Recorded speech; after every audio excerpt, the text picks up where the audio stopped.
here with some more security secrets. First, I want to address why I am a colonel. I'm actually a Kentucky colonel, which is an honor given by the state of Kentucky for kind of good works that you've done. It's a wonderful organization. They have lots of charities, events, volunteer programs.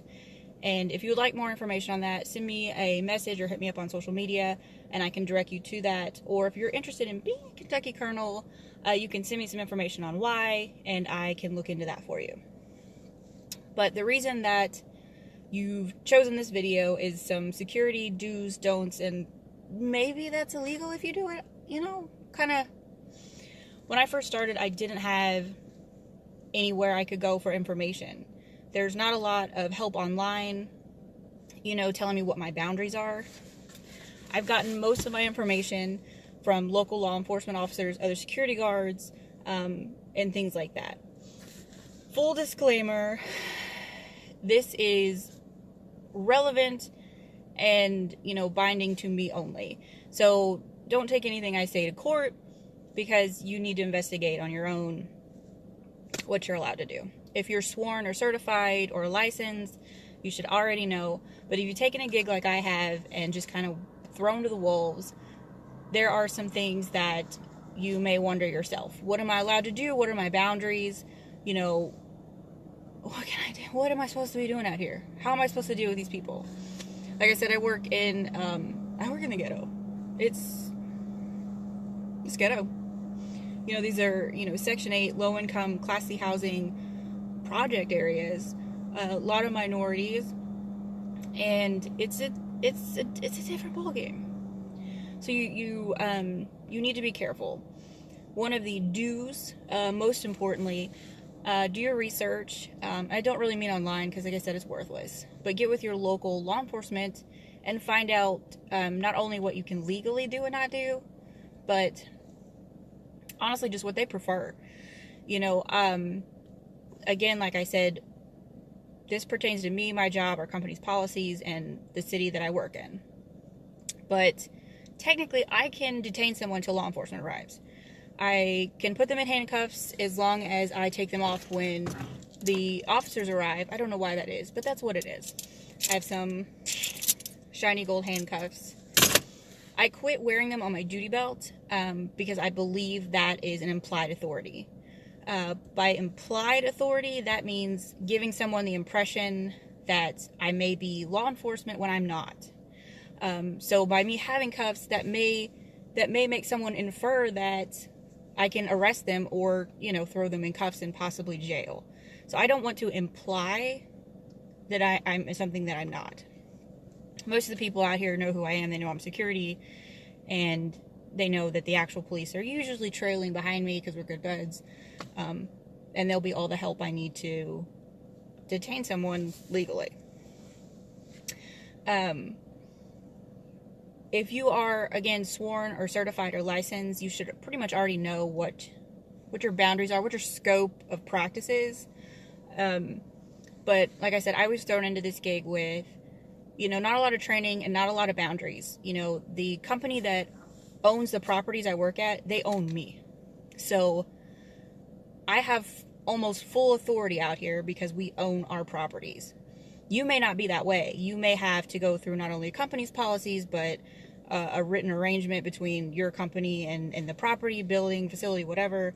So you're going to have to navigate through what you can and can't do with them as well. I wear a body cam. I would say it's a big do.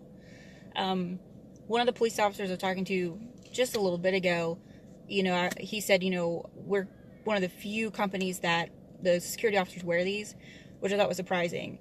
These are for personal protection. This is to protect me against a possible lawsuit, someone claiming that I've done something I haven't or anything like that. This isn't to catch people doing bad things or to prove a point. It's purely for documentation and, like I said, personal safety, kind of legal safety, really. Out here where I'm at, I can detain someone. I could put them in cuffs. Like I said, I choose not to. That's one of those situations that if you can avoid it, which you can. You don't have to. Don't do it. Just don't. Another thing that I think is important for security officer, like I said before, I came from a jail. I came from working in a jail, and you get pretty physical in jail. You get in altercations all the time with all walks of life. And if you can not get physical, any kind of physical contact with the people you're dealing with, the better. You can, okay, you do what you do, I'm going to walk away, and then you call the police to come back you up. Because they're covered under the city's rules, guidelines, and insurance, so they can do whatever they need to do. And it also keeps you safe. So there's really no reason to get physical with someone. Unless you're, in a situation where you're physically being attacked or anything like that, there's just no need to put your hands on anyone for any reason. Another thing is personal protection. I carry some OC pepper spray. If you've ever worked in law enforcement or anywhere where you've had to be sprayed, you're probably not a fan of using it. This is all I carry. That's my OC spray. I don't use it because I don't want to get it on me. But it's a good alternative, to something that's more harmful. I also carry a gun. It's not for intimidation, threatening purposes or to persuade someone to do what I want. It's purely personal protection. It's only going to be unholstered if I feel like I need to shoot you because you're going to kill me. So check with your local law enforcement to see if you're even allowed to carry one. We are here. I live in the South.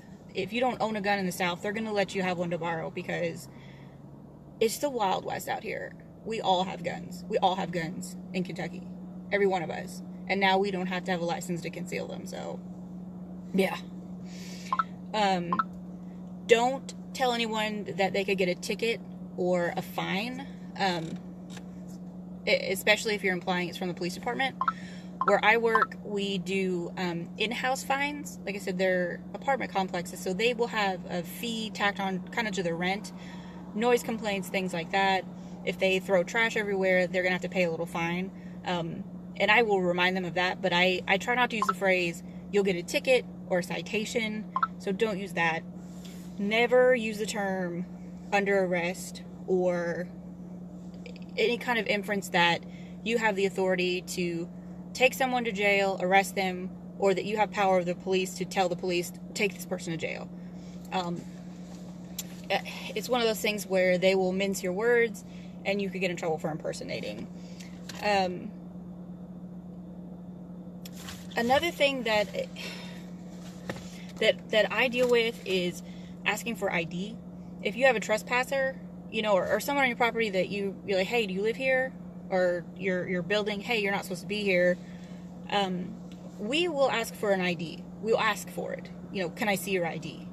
And it's one, to establish trust, see if they're, lying to you, about who they are, why they're here. And it's also for, in my case, documentation. If there's someone who's sleeping in a hallway that's, maybe homeless or doesn't live here, I'm going to ask for their ID or a name so I can document it and potentially ban them from the property. That's something you'll also have to check with locally about banning. It's been a great resource for me. I send a letter to the police department, hey, Betty Crackhead, was prostituting on my block again. And no thank you. We don't want it. She's soliciting her, front butt, and we're not about that life. And they will legally ban her, which means the police department can arrest her next time she's there. It's trespassing at that point. But that's here.